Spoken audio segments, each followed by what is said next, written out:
మహారాష్ట్రలో AP deputy CM Pawan Kalyan దూసుకుపోతున్నారా? పవన్కు అసలు అంతలా క్రేజ్ ఉండడానికి కారణాలేంటి? జాతీయ స్థాయిలో కీలక నేతగా పవన్ మారబోతున్నారా? ఎన్డీఏ పెద్దలకు పవన్ కళ్యాణ్పై ఎందుకు అంత నమ్మకం? మరోసారి సనాతన ధర్మంపై కీలక వ్యాఖ్యలు ఎందుకు చేశారు పవన్? కాంగ్రెస్ కూటమిపై ఎలాంటి పంచులు వేశారు? ఈ స్టోరీలో చూడండి.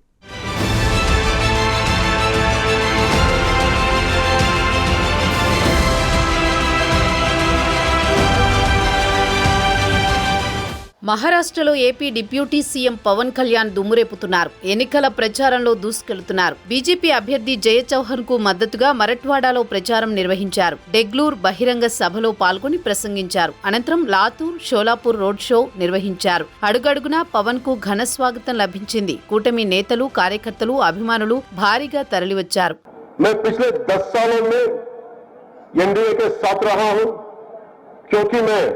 बीजेपी और शिवसेना से वो भी बाला साहेब ठाकरे जी की शिवसेना के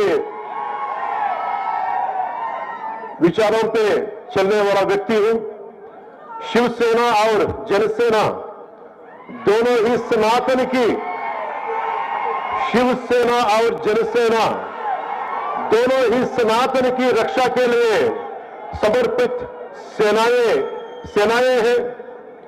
मुझे बाला साहेब जी से मिलने का सौभाग्य नहीं मिला, पर मुझे अन्याय के खिलाफ लड़ने और डटी रहने की प्रेरणा उन्हें से मिली है.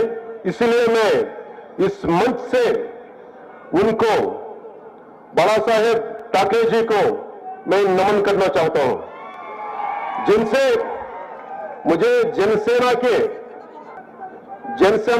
सात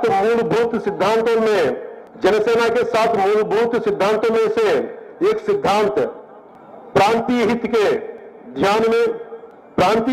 ध्यान में रखते हुए राष्ट्र हित की भावना.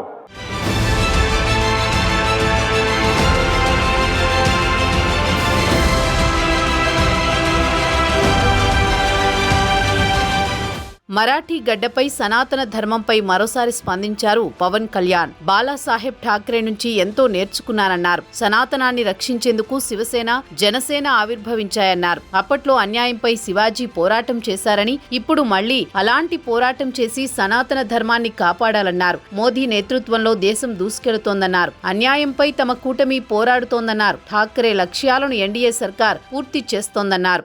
మనందరం ఇర్రెస్పెక్ట్ ఆఫ్ రిలిజియన్ ప్రాంతాలను దాటి ఇది సనాతన ధర్మం ఉండే నేల. ఇది మనం తెలుగు వాళ్ళం అవ్వచ్చు, మహారాష్ట్రీయులం అవ్వచ్చు, కన్నడిగులు అవ్వచ్చు, ఏదైనా అవ్వచ్చు, కానీ మన గుండెల్లో కొట్టుకుంటుంది సనాతన ధర్మం యొక్క గుండె చప్పుడు.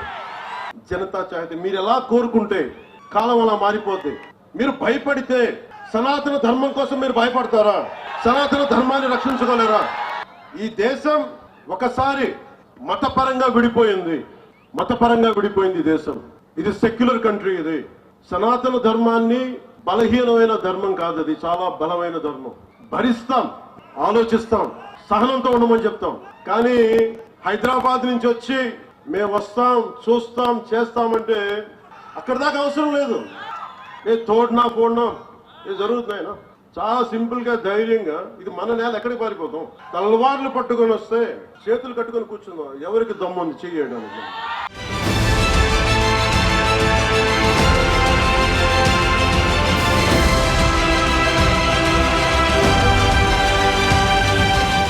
పవన్ సేవలను పూర్తి స్థాయిలో వినియోగించుకోవాలని కమలనాథులు భావిస్తున్నారు. ఈ క్రమంలోనే మరిన్ని బహిరంగ సభలు, రోడ్ షోలు ఉంటాయని తెలుస్తోంది. నిజాయితీ చూసి జాతీయ రాజకీయాల్లోనూ జనసేనాని సేవలను ఉపయోగించుకుంటోంది. ఎంతో మంది మిత్రపక్షాలు పొత్తు పెట్టుకున్నా బీజేపీ కోసం సీట్లను పవన్ వదులుకున్నారు. ఇలాంటి మిత్రత్వాన్ని విడిచిపెట్టకూడదన్న ఉద్దేశంలోనే బీజేపీ పెద్దలున్నారు. పవన్ దూకుడుపై దేశ రాజకీయాల్లో జోరుగా చర్చ జరుగుతోంది. డెగ్లూర్ నియోజకవర్గంలో ఎన్డీఏ ప్రభుత్వం ఎన్నో అభివృద్ధి కార్యక్రమాలు చేసింది.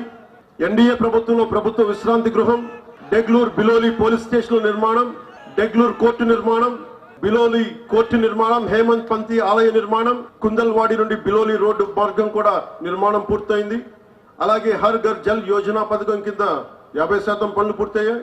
డెగ్లూర్ నియోజకవర్గంలో ఇదే వేగంతో అభివృద్ధి కొనసాగాలంటే మనం ఏం చేయాలి? మహారాష్ట్రను 1,00,000 కోట్ల ఆర్థిక వ్యవస్థగా మార్చాలని సంకల్పంతో ఉన్న ప్రభుత్వాన్ని ఎన్నుకోవాలి. ఈ కళ సాకారం కావాలంటే ఎన్డీఏకు ఇక్కడున్న యువత, డేగ్లూరు ఆడబిడ్డల మద్దతు, డేగ్లూరు ప్రజల సహకారం కావాలి.